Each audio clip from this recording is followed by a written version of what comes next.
समाज और मानवता के कल्याण के लिए आज दुनिया भर में 1 करोड़ से ज़्यादा एनजीओज एक्टिवली काम कर रहे हैं। समाज के प्रति समर्पण के उनके इसी जज्बे को अभिजीत भारत सलाम करता है। नमस्कार, मैं परिणीति झा और आप देख रहे हैं अभिजीत भारत। साल 2014 में इस दिन को मनाने की शुरुआत हुई थी। इस खास अवसर पर आज हमारे साथ नागपुर में काम कर रही कुछ संस्थाओं से जुड़े लोग मौजूद हैं। चलिए जानते हैं उनसे उनकी संस्था के बारे में और कैसे उन्होंने इस विचार की शुरुआत की जो समाज में एक बदलाव लेकर आएगी। तो चलिए सबसे पहले बात करते हैं सेवा फाउंडेशन से पुरुषोत्तम सर से। नमस्कार सर। नमस्कार मैम। तो सर आप बताइए कि सेवा फाउंडेशन की शुरुआत कैसे हुई और कैसे आपके मन में ये विचार आया कि दुनिया के लिए और लोगों के लिए आपको सेवा फाउंडेशन की स्थापना करनी चाहिए। देश हमें देता है सब कुछ, हम भी कुछ देना सीखो। ये स्लोगन, ये गीत मैंने सुना था, उससे एक ये लेके मैंने सोचा कि अपने देश के लिए कुछ करना चाहिए। उस भावना से हम लोग विगत 4 साल से सेवा फाउंडेशन की स्थापना की। राज खंडारी जी और मैं मिलके कुछ लोगों से एक साथ में आए। मुझे पूरे मुंबई के तर्ज पर नागपुर में कोई नहीं था एनजीओ जो आरोग्य क्षेत्र में काम कर सके। पुणे मुंबई में बहुत सारे एनजीओ है, उसमें आर्थिक परिस्थिति अच्छे रहने के कारण वहाँ आने वाले रुग्णों को सारी सुविधाएं मिल सकती है। नागपुर में इस तरह का काम करने का हमने सोचा और विगत 4 साल पहले सेवा फाउंडेशन की स्थापना हुई। अच्छा, तो सर आप बताइए कि आप स्वास्थ्य के क्षेत्र में काम कर रहे हैं, तो आज आपको किस तरह की परेशानियों का सामना करना पड़ रहा है और सेवा फाउंडेशन का लक्ष्य क्या है? सेवा फाउंडेशन का लक्ष्य यह है कि कोई भी नागपुर में आने वाले गवर्नमेंट मेडिकल कॉलेज से, सरकारी अस्पतालों से कोई भी रुग्ण यानी विदाउट मेडिसिन से नहीं आए, उसका इलाज यहाँ से पूरा होके जाए, ये हमारा लक्ष्य है। उसके लिए नागपुर के लोग अभी हमारे से जुड़ते जा रहे हैं। पैसों की कमी है, पैसों के लिए पैसा लगता है, जो स्कीम में बढ़ते हैं वो स्कीम से हो जाता है। बाकी लोग भी जो स्कीम में नहीं बढ़ते, महाराष्ट्र, छत्तीसगढ़, तेलंगाना, यहाँ से जो रुग्ण आते हैं वो स्कीम में नहीं बढ़ते। कुछ लोगों के पास राशन कार्ड नहीं थे, कुछ लोगों के आधार कार्ड नहीं थे, राशन 20 रुपये भी नहीं रहते, ऐसे गरीब लोग यहाँ पे आते हैं। तो हम लोग वहाँ पे खड़े होके एक समाज के लिए हम रुग्ण सेवा में अच्छा काम करने, अच्छा हमको लगता है। तो जैसा कि मैं जानती हूँ सर कि आप हर रोज आपकी फाउंडेशन 300 लोगों को खाना खिलाती है, उस पहल के बारे में आप बताइए। कोविड के दरमियान तो सारे देश के अंदर विविध एनजीओ ने काम किया, भारत में सराहनीय काम किया बाकी देश की तुलना से। इसलिए नागपुर में भी हम लोगों को कोविड में बहुत लोगों ने सपोर्ट किया। उस सपोर्ट में और ये आगे बढ़ाते हुए रोटी राइट, डीपी जैन फाउंडेशन और नारायण कुटुंब संस्थान, ये तीनों संस्था ने हमको वो कंटिन्यूशन में रखा है। इसलिए मेडिकल में आने वाले रुग्णों के परिजनों को हम लोग सवेरे शाम दोनों टाइम का खाना हम लोग मुहैया करते हैं जी। तो चलिए अब हम बात करते हैं कुणाल सर से। सर काफ़ी सारे ऑर्गेनाइजेशंस के साथ जुड़े हुए हैं वैसे तो, इसके अलावा उन्होंने नागपुर में टुगेदर वी कैन और ड्रीम फॉर लाइफ के लिए एक्टिवली काम किया है। नमस्कार सर। नमस्कार। तो सर आप अपने बारे में बताइए और जिन संस्थान के साथ आप काम कर रहे हैं, आप जुड़े हुए हैं, उनके बारे में थोड़ा सा बताइए। मेरा नाम तुरंग वरिया है और मैं नागपुर का रहवासी हूँ।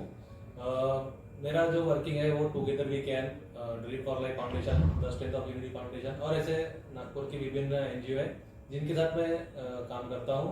और पर्यावरण के लिए अपना कोविड में गवर्नमेंट जैसे जो अपने हॉस्पिटल है उनके लिए मेरा वर्किंग शुरू रहता है। तो मैंने सुना है कि सर आप पर्यावरण के संरक्षण के लिए बड़े एक्टिवली काम कर रहे हैं। आज नागपुर की क्या स्थिति है, क्या सिनेरियो है पर्यावरण की दृष्टि से अगर देखें तो? जैसा आपने बताया कि पर्यावरण के लिए, तो अभी एक बहुत नागपुर में फेमस चल रहा है अजनी वन करके, जिसके लिए बहुत सारे ऐसे सवाल उठाए जा रहे हैं कि वो अजनी है, अजनी वन नहीं है, एरिया है, ऐसे तरह तरह के कमेंट्स दिए जा रहे हैं। मैं आपके चैनल के थ्रू एक चीज कहना चाहूँगा सबसे कि अर्बन फॉरेस्ट, अगर आप अर्बन फॉरेस्ट की डेफिनेशन पढ़ते हैं और आप किसी का ना सुनते हुए खुद अजनी वन में जाके देखिए और फिर आप लोग ही डिसाइड करिए कि वो अजनी वन है या अजनी एरिया है। आज नागपुर की ग्रीनरी, आज 33% ग्रीनरी होनी चाहिए था इसरो के हिसाब से, आज हमारी ग्रीनरी 19 और 18% पे है। जहाँ हर तरफ डेवलपमेंट बढ़ रहा है आज जैसे देखेंगे कि हम बोलते हैं कि तरह तरह के डेवलपमेंट आना चाहिए, फ्लाईओवर्स आना चाहिए, तो कहीं ना कहीं एक ग्रीनरी भी तो बढ़ना चाहिए। अगर हम डेवलपमेंट के प्रोजेक्ट की जगह ग्रीनरी कम करते जाएंगे और सिर्फ प्रोजेक्ट पे ही ध्यान देंगे, तो ग्रीनरी कम होना मीन्स तरह तरह के ऑब्स्टिकल आना लाइफ पे, लाइक टेम्परेचर बढ़ना, कार्बन डाइऑक्साइड बढ़ना, अपना ग्राउंड वाटर लेवल कम होना। तो ये जो सारी समस्या है वो आज से अगर हम इन सब चीज़ों पे ध्यान नहीं देंगे और जब ये प्रॉब्लम्स हमारी लाइफ में आएंगी तो इस पर हम इंस्टेंट कुछ नहीं कर सकते, क्योंकि हम तुरंत वाटर लेवल नहीं बढ़ा सकते हैं, तुरंत पॉल्यूशन कम नहीं कर सकते। आप दिल्ली के हाल देख रहे हो कि किस तरीके से दिल्ली में पॉल्यूशन होता है। तो अभी से हमें पर्यावरण भी ध्यान में रखते हुए डेवलपमेंट करना चाहिए, और इसी के लिए मैं लगभग मेरी टीम के साथ 2 साल से 40,000 झाड़ बचाने के लिए लगा हुआ हूँ, और पूरी आशा करता हूँ कि जो भी वहाँ प्रोजेक्ट आ रहा है IMS, वो वहाँ ना बनते हुए एक अल्टरनेट साइट्स पे बने। डेवलपमेंट के हम अगेंस्ट नहीं है, बस डेवलपमेंट सस्टेनेबल होना चाहिए। सस्टेनेबल होना चाहिए, बिल्कुल। Yes.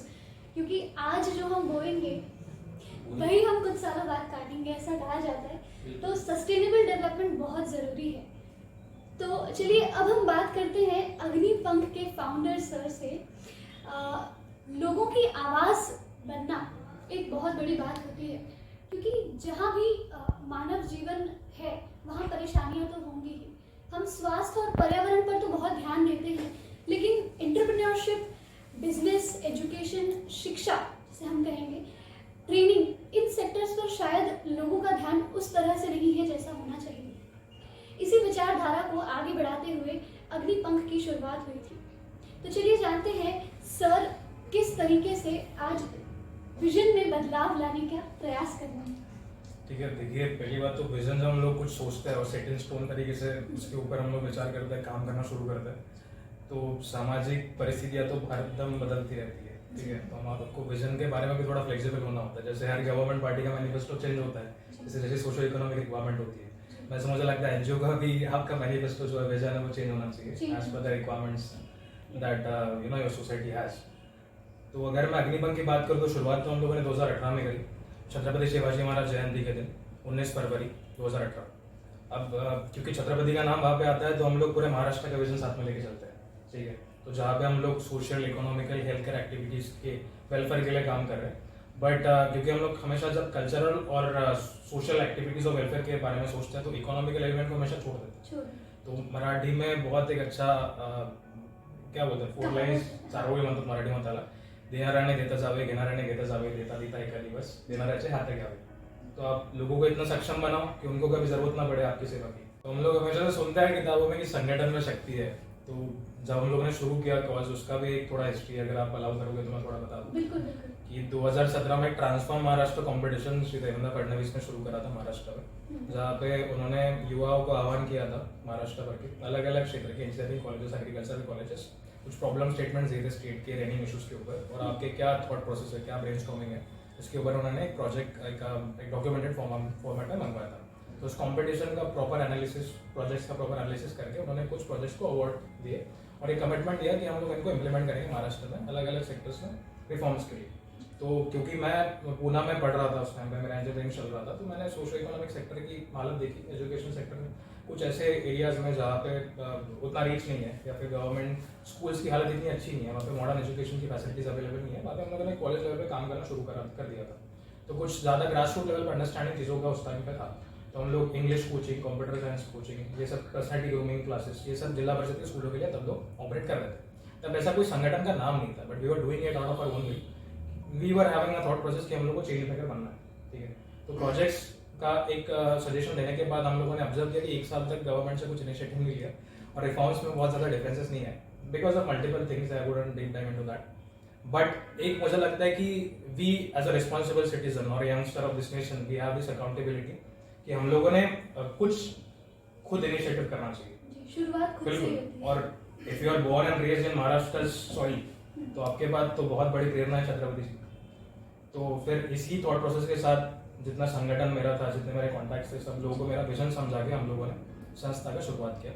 अग्निपंख जब हम लोग बोलते हैं तो नाम ही सिग्निफाई करता है एक वैल्यू सिस्टम। ठीक है, फिनिक्स वर्ड आपको पता है, you fall, you rise, you fall otherwise, तो कोई एंड नहीं है।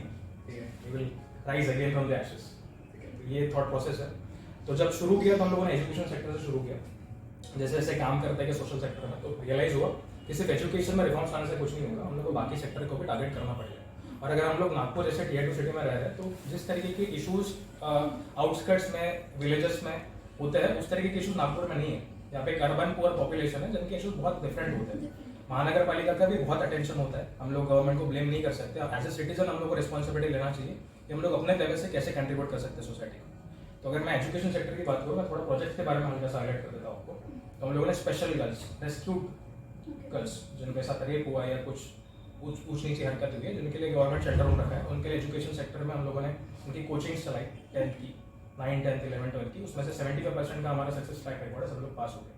हम लोगों ने special super privilege kids, blind kids, उनके लिए कोचिंग चल रही है। 10, 12 हमारा 100% ट्रैक रिकॉर्ड है, उसमें से 2 लोगों को 85% प्लस मार्क्स है, ठीक है। तो एजुकेशन सेक्टर से आज शुरू किया। फिर एनएनसी के जितने स्कूल्स हमके साथ 5 स्कूल के साथ टाइप करके हम लोगों ने वहाँ पे बच्चों के लिए personality grooming, English coaching, computer science coaching, ये सब चीज़ें शुरू करी। एजुकेशन पे काम करते हुए हम लोग को रियलाइज हो कि हमारे साथ जितने जुड़ने वाले वॉलंटियर्स है, हर किसी को तो सिखाना नहीं आता, हर किसी का वोकैब उतना अच्छा नहीं है, या हर कोई इंटेलेक्चुअल इतना साउंड नहीं है कि जो डिलीवर कर सके। क्योंकि जो आपके शिक्षकगण वहाँ पे पढ़ा रहे हैं, उनके पास डिग्रीज है, कॉम्पेटिबिलिटी है, कॉम्पिटेंसी है, हमारे हर लोगों के पास वैसा नहीं था। तो फिर आउटडोर सिनारियो में जहाँ पे जैसे फ्लड रिलीफ हो गया, ठीक है, ट्री प्लांटेशन हो गया, अजनीवन जैसा कॉन्सेप्ट हो गया, सर जैसे बताया, और ऐसे बहुत सारे इशूज है जहाँ पे जनता को गवर्नमेंट तक पहुँचने के पहले किसी एक एस्केलेशन पॉइंट का जरूरत होता है, कोई एक कंधे का सहारा जरूरी होता है, जहाँ पे हम लोगों ने खुद को इस्टेब्लिश करा। तो इसके थ्रू हम लोगों ने आपको, हमारे भी एक ब्रांच सांगली में भी है, आपका शायद रेडियो वहाँ पे ऑपरेट करता है, तो हम लोगों ने जिस टाइम पे सांगली का फ्लड आया था, उस टाइम पे नागपुर से सारा डोनेशन पैक करके वहाँ पे डिस्पैच किया। तो हम लोगों ने पूरा एक गांव पैट्रोनेज में किया था, बाकी 1000 फैमिली का फूड, मेडिसिन, सैनिटरी पैड से लेकर हर सारा चीज़ हम लोगों ने 1 महीने का राशन वहाँ पे किया था, अप्लाई किया था। तो एनडीआरएफ की टीम के साथ क्लोजली हम लोग वहाँ पे वर्क कर रहे थे। सेम चीज़ जब केरला में फ्लड हुआ, हम लोग नागपुर में मैत्री संस्थान की तरफ से हम लोगों को काफ़ी कोऑपरेशन मिला, उन्होंने जगह दिया था कलेक्शन के लिए। तो नागपुर से सारा कलेक्शन लेके हम लोगों को एयरफोर्स ने उस टाइम पे बहुत सपोर्ट किया। हमारा जितना कलेक्शन था नागपुर से, इसका प्राइसिंग 1 CR से ऊपर था, वो एयरलिफ्ट करवा के गया, क्योंकि ट्रांसपोर्टेशन की कोई फैसिलिटीज अवेलेबल नहीं थी, ठीक है। और ऐसे अलग अलग सेक्टर में हम लोग काम कर रहे हैं आज के डेट में। एक तो मुझे ऐसा लगता है कि जब एनजीओ हम लोग एक वैल्यू सिस्टम को इस्टेब्लिश कर रहे सिटी में और कुछ सेक्टर पे काम कर रहे हैं, तो हम लोग को इकोनॉमिकल सेक्टर को और रिफॉर्म्स को बिल्कुल इग्नोर नहीं करना चाहिए। जिस तरीके से मैंने मराठी में बोला था कि देणाऱ्याने देता जावे, घेणाऱ्याने घेता जावे, देता देता एका दिवस देणाऱ्याचे हात घ्यावे, तो हम लोग बोलते हैं कि सक्षम बनाना चाहिए हम लोगों को। तो हम लोगों ने ऐसे कुछ प्रोजेक्ट्स भी नागपुर में करे, जहाँ पे 5 करोड़ आपको एरिया पता होगा, काफ़ी क्राइम अफेक्टेड एरिया, वहाँ पे हम लोगों ने सक्षम प्रोजेक्ट करा था, जहाँ पे एक क्राइम में इन्वॉल्व लोगों को कुछ ट्रेनिंग प्रोवाइड करके उनको एम्प्लॉयमेंट की अपॉर्चुनिटीज मुहैया कराई थी। जोन 3 के डीसीपी उस टाइम पर लोहित मतानी सर थे, उनके कोलैबोरेशन में हम लोगों ने प्रोजेक्ट करा था। अभी मैं ये सोचता हूँ कि नागपुर एक पीक पीरियड से जा रहा है, गुजर रहा है, जहाँ पे जिस तरीके से बैंगलोर एक टाइम पे था, पूना एक टाइम पे था, मुंबई एक टाइम पे था, जहाँ पे लोकलाइट्स लोगों ने वो पीक पीरियड को मिस कर दिया और वहाँ पे बहुत बड़े बड़े इन्वेस्टर्स बाहर के लोग आ गए। आज लोकल लोगों को उभरने के लिए मौका ही नहीं है, क्योंकि वहाँ पे इतना ज़्यादा उनका मोनोपोली हो चुका है बिजनेस सेक्टर में। तो नागपुर के ऐसे अंडर 30 एंटरप्रेन्योर्स यंगस्टर्स है जो कुछ बड़े विजन के साथ काम करना चाह रहे हैं, और टेक्नोलॉजी इतना आगे बढ़ चुका है कि ये लोग एक नए माइंडसेट के साथ, डिजिटलाइजेशन के साथ बहुत फास्ट पेस एनवायरनमेंट में खुद को एस्टेब्लिश कर सकते हैं। और सिटी में अगर हम लोग, आपने देखा कि बहुत सारे लोग एम्प्लॉयमेंट के लिए बाहर जा रहे हैं, तो क्यों ना हम लोग यहीं पे ऐसी अपॉर्चुनिटीज मुहैया कराएं। हमारे पास यंग माइंड, इंटेलेक्चुअल माइंडसेट है, क्यों ना इनको नेटवर्क करा के, इनका एक नेटवर्क एस्टेब्लिश करके एक ऐसा इकोसिस्टम बिल्डिंग करें जहाँ पे पीपल शुड फील प्राउड कि हाँ मैं बिजनेस में इन्वॉल्व हूँ, मैं 4 लोगों को रोजगार दे रहा हूँ उसके काम में, ठीक है। तो ऐसा हम लोगों ने अग्निवीर बिजनेस नेटवर्क्स नाम से इनिशिएटिव शुरू करा है, जहाँ पे हम लोग 30 अलग अलग सेक्टर से आने वाले कुछ प्रोफाउंड बिजनेस वेंचर्स यंगस्टर्स जो अभी चला रहे नागपुर में, उनके लिए नेटवर्किंग फोरम एस्टेब्लिश करें, ठीक है। सो वो एक सेक्टर है। आप शायद कोविड के बारे में पूछना चाह रहे थे। हाँ, तो मेरा एक सवाल ये होगा कि कोविड आने से, कोविड जब पैंडेमिक आया, तो क्या चेंजेस आए या क्या ऑब्स्टिकल्स, किस तरह की परेशानियों का आपको सामना करना पड़ा?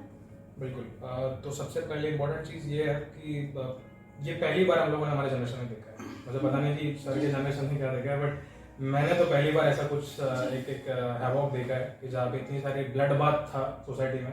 जैसे मैं एग्जांपल बताता हूँ कि मेरी मम्मी जिनके साथ मॉर्निंग वॉक के लिए जाती थी, 4 दिन बाद वो आंटी नहीं रही, और मतलब ऐसे सिनारियो हो रहे हैं। हमारे घर रिलेटिव में से कोई ना कोई एक का डेथ हो चुका है। तो ये मेरा पर्सनल एक्सपीरियंस था। एक दिन मैं ऑफिस में जा रहा था, पार्किंग लगा रहा था गाड़ी, वहाँ पे I just saw one death in front of my eyes. वो किसी और रीजन के चलते थी, और फिर रात को ही मुझे मेरे एक वॉलंटियर का फोन है कि मेरी दादी बीमार है, अभी 450 लोकल नेटवर्क है नागपुर में, तो उसमें से मेरी दादी बीमार है, she is not getting a bed in hospital, सब पैक चल रहा है। तब तक हम लोग को हिट फील नहीं हुआ था कि ऐसा कुछ सिनारियो है, but when actually saw death in front of my eyes और मेरे किसी नजदीकी इंसान का गया, तो वी गॉट एनलाइटेड कि अभी कुछ ना कुछ तो करना चाहिए, अदरवाइज इस नेटवर्किंग का, इस संगठन का कुछ यूज नहीं होगा। और नागपुर को उस टाइम पे सख्त जरूरत थी। रीजन ये कि नागपुर में ऐसा कोई क्योंकि प्लान नहीं था, गवर्नमेंट भी प्रिपेयर नहीं थी किस तरीके का रिसोर्सेज हम लोग को मुहैया कराना है लोगों के लिए। तो जिस टाइम पे कुछ मेजर इश्यूज थे, जैसे बेड का अवेलेबिलिटी ना होना, ऑक्सीजन सिलेंडर के सही कॉन्टैक्ट्स ना होना, वाइटल ड्रग्स का अवेलेबिलिटी ना होना, ब्लड प्लाज्मा का अवेलेबिलिटी ना होना, बहुत ज़्यादा कंफ्यूजन होना हेल्थ केयर ट्रीटमेंट के बारे में, तो ये सब बहुत सारे एस्पेक्ट थे। तो हम लोगों ने इसके लिए सोचा कि एक स्ट्रक्चर्ड सिस्टम चलाते हैं हेल्थ केयर के लिए, जहाँ पे लोगों को आसानी से जो भी उनका एस्केलेशन है, जो भी उनका डिफिकल्टी है, प्रॉब्लम स्टेटमेंट, उसके ऊपर हम लोग राइट लेवल प्रॉब्लम सोल्यूशन दे सकें। तो 5 से 6 डिपार्टमेंट नागपुर में बनाए, ठीक है, जिसमें से blood availability, plasma availability team, इसमें hospital bed availability, oxygen cylinder availability team, verification team, vital drugs team, ऐसे अलग अलग एस्केलेशन पॉइंट्स। एग्जैक्टली, जैसे फॉर एग्जांपल आपने मुझे अगर रिक्वेस्ट भेजा है मेरे कॉन्टैक्ट हेल्पलाइन का नंबर के लिए कि मेरा ऑक्सीजन लेवल ये है पेशेंट का, हम लोग को एक बेड का अवेलेबिलिटी चाहिए, तो डायरेक्टली वो टिकट नंबर होता था मेरे बेड अवेलेबिलिटी के पास। तो ऐसा एक स्ट्रक्चर्ड सिस्टम था जो हम लोगों ने थोड़ा कॉर्पोरेट कल्चर एस्टैब्लिश करके टेक्नोलॉजी यूज करके वहाँ पे इम्प्लीमेंट करा था, जिससे 1000 से ज़्यादा लोग की जाने बची है। और इनडायरेक्ट तरीके से अगर मैं बोलूँ तो लाखों लोग इम्पैक्ट हुआ सिटी में, जिस तरह के रिसोर्सेज हमारे पास अवेलेबल थे। मतलब आज एनजीओज में भी एक तरह का रिफॉर्म आ रहा है जो टेक्नोलॉजी के साथ साथ बदलते ज़माने को भी साथ में लेकर चलना चाहता है। और we really feel blessed that we could be a reason to save all this lives in Nagpur. तो यही था। ऐसा कहते हैं कि परिस्थिति कोई भी हो, उम्मीद सबसे ज़रूरी होती है। तो चलिए जानते हैं पल्लवी से उनकी ऐसी ही एक पहल के बारे में। पल्लवी से बताइए। हेलो, मेरा नाम पल्लवी कुम्हारे है और मैं अग्निपंख से 2 साल से जुड़ी हुई हूँ। जैसे सर ने बताया, कोविड के कारण पूरा अफरा तफरी मच चुकी थी, there was blood shed, people lost their lives, ये सब चीज़ों से उभरने की बहुत नेगेटिविटी हो गई थी। तो बेसिकली ऐसे टाइम पे एक ऐसा स्टेप लेने की ज़रूरत थी जहाँ एक वापस उम्मीद लोगों के मन में आए, जागे कि ठीक है, जो भी हुआ हम चल रहे हैं, हम आगे बढ़ रहे हैं और ऐसे ही बढ़ते रहेंगे। So basically Covid second wave के बाद हमने ये प्रोजेक्ट, हमारा एक सेलियंट टेल्स है, वो चालू किया। तो उसका मेन मोटो यही था कि लोग जो हमारे जैसे लोग, साधारण लोग, या फिर काफ़ी फेमस पर्सनालिटीज़, या फिर ऐसे लोग जो बहुत मतलब अंडर प्रिविलेज लोग जिनके पास इतनी फैसिलिटीज़ नहीं है, तो ऐसे लोगों की स्टोरीज हम दुनिया के सामने लाएं, ताकि वो as a source of inspiration लोगों के लिए एक्ट करें और उनको भी हम सेलिब्रेट करें, उनकी लाइफ को सेलिब्रेट करें, ताकि उनको भी प्रेरणा मिले आगे बढ़ते रहने की। तो ये हमारा मेन मोटो था ये प्रोजेक्ट स्टार्ट करने का, ताकि एक लोगों के मन में आशा लगे कि कुछ भी सिचुएशन हो, कितनी भी कठिनाइयाँ आए, but at the end of the day everything is going to be fine and you are going to be okay. So यही एक पॉजिटिविटी की बहुत ज़्यादा ज़रूरत थी समाज में स्प्रेड करने की, and that was our main motto, and हम स्टिल उस पर काम कर रहे हैं। We have come with many stories, so yeah that is our main motto behind it. तो मानवता की सिर्फ सहायता ही नहीं, इसका विकास भी इन सारी संस्थाओं का मकसद है। तो मेरा आखिरी सवाल आप सभी से है कि आज नागपुर की या हम पूरे भारत की ही अगर बात करें, तो भारत में एनजीओज़ की क्या परिस्थिति है, इसे किस दिशा में हमें आगे ले जाना चाहिए, और जो भी समस्याएं आ रही हैं उसे उभरने के लिए, लोगों को लोगों से जोड़ने के लिए आप क्या संदेश देना चाहेंगे? कुणाल सर। मैं इसमें ऐसा कहना चाहूँगा कि अभी जैसे एनजीओ की जो स्थिति बोलोगे, सो उनकी स्थिति मतलब बहुत अच्छी भी नहीं है, और उनका जो वर्किंग कर रहे हैं अपने अपने फील्ड में, तो जब वो वर्किंग अपने फील्ड में करते हैं तो उनके पास उन फील्ड के मतलब ग्राउंड की रियलिटी होती है। तो जो भी उनकी फैक्ट फाइंडिंग होती है, जो भी अपने एनजीओ जिस फील्ड में भी काम कर रहे हैं, उनकी फैक्ट फाइंडिंग को एक ऊंचे लेवल पे डिस्कशंस के लिए एक क्वार्टरली बोलो, 6 मंथ में बोलो, ऐसा एक मीट होना चाहिए जिसमें वो अपने प्रॉब्लम्स, जो ग्राउंड के रियल प्रॉब्लम है, वो सरकार तक पहुँचे। क्योंकि बहुत बार ऐसा होता है कि एनजीओ बहुत काम कर रहे हैं, सालों से काम कर रहे हैं, उन्हें पता है, और वो काम भी कर रहे हैं और ऊपर वो अपना प्रॉब्लम पहुंचाने के लिए बहुत परिश्रम भी कर रहे हैं, लेकिन वहाँ तक पहुंच नहीं पा रहा है। तो ऐसा कुछ एक प्लेटफॉर्म होना चाहिए जिसमें डायरेक्ट मीट हो, जो मतलब रिलेटेड डिपार्टमेंट उन एनजीओ से मिले चेंजेस, लाइक जैसे अगर मेडिकल में कोई एनजीओ सपोर्ट करता है तो वहाँ के प्रॉब्लम्स को जाने, कोई पर्यावरण के लिए कर रहा है तो पर्यावरण के लिए जो पर्यावरण से रिलेटेड है वो लोग मीट करें, और नेक्स्ट इंटरसिटी में भी कैसे वर्क कर रहे हैं एनजीओ, इनका भी अगर कुछ शेयर कर सकते हैं तो वो कैसा बहुत यूजफुल डेटा भी हो सकता है और वर्किंग एक अच्छे से मॉड्यूल तैयार होगा। आप बताइए, आपका क्या विचार है, इस पर क्या मत है? ज़्यादा से ज़्यादा लोगों को इसमें जुड़ना चाहिए, मेरे को ऐसा लगता है। और ये कुणाल सर जो बोल रहे हैं कि ज़्यादा से ज़्यादा लोगों तक मिलने के बाद सरकार तक हमारी आवाज़ पहुंचना चाहिए, वो एक ऐसा ये होना चाहिए। और ज़्यादा से ज़्यादा लोग जुड़ेंगे इसमें तो हो सकता है कि उसका बहुत फ़ायदा, काफ़ी फ़ायदा होगा। और सरकार भी थोड़ा सा इसका ध्यान दे कि देखा आपने कोविड में आरोग्य की स्थिति एकदम बेकार विपरीत स्थिति में लोगों ने काम किया। देश इतना प्रिपेयर नहीं था ना, पहली बार अपने यहाँ आया था, तो आरोग्य की स्थिति इतनी अच्छी नहीं है फिलहाल भी। तो आरोग्य की स्थिति में भी काम करने के सब लोग हम काम करेंगे तो, और सरकार ने भी इस पर थोड़ा सा ध्यान देना चाहिए, ऐसा मुझे लगता है। बिल्कुल। तो सर, आपका क्या ओपिनियन है इस चीज़ के ऊपर? आप क्या कहना चाहेंगे लोगों से, क्या प्रेरणा आप देना चाहेंगे लोगों को? मैं तो social economical sector, cultural sector को बहुत पॉजिटिवली देखता हूँ। नागपुर में जिस तरीके के चेंजेस अभी हो रहा है, जिस तरीके के अवेयरनेस लोगों में, इसको तो मैं बहुत कंस्ट्रक्टिव तरीके से देखता हूँ। तो मेरे तो सरकार से कोई गिले शिकवे नहीं है बहुत ज़्यादा, क्योंकि मैं सोचता हूँ कि जहाँ पे सरकार नहीं, हम लोग खुद बन जाए, वहाँ पे कुछ चेंज मेकर बन के एक ये माइंडसेट के साथ हम लोग काम करते हैं। तो जो विचारधारा को मैं रिप्रेजेंट करता हूँ, हम लोग तो एक माइंडसेट को रिप्रेजेंट करते हैं कि अगर कुछ कोई कहीं नहीं पहुँच पा रहा है, वहाँ पे हम लोग चेंज मेकर बनेंगे, लोग आपके साथ जुड़ते जाएंगे। अगर एक कॉमन विजन के साथ अगर कोई एक संगठन काम करता है तो बहुत ज़्यादा चेंजेस ला सकता है किसी भी सेक्टर में। तो मैं तो इस तरीके से सोचता हूँ। जहाँ तक बात है कि क्या विजन होना चाहिए, क्या एक प्रेरणा होनी चाहिए लोगों के लिए, तो एक बात सिंपल है, we can't do all the good that world needs, but whatever good we can do, world needs all of that. तो हमें से जो भी अच्छा हो सके हम लोगों ने करना चाहिए, एक रिस्पॉन्सिबल सिटीजन के तौर पर, ना कि कोई एनजीओ के बैनर पे चले। तो लोगों से लोगों को जोड़कर ही समाज बनता है। इस समाज की समस्याओं को सुलझाने के लिए ही एनजीओ की स्थापना होती है। आज इसी विचार और इसी जज्बे को सलाम करते हुए अभिजीत भारत एनजीओ मीट 2022 का यहाँ समापन करता है। ऐसी अन्य अपडेट्स के लिए देखते और पढ़ते रहिए अभिजीत भारत, जो पहुँचे हर खबर तक।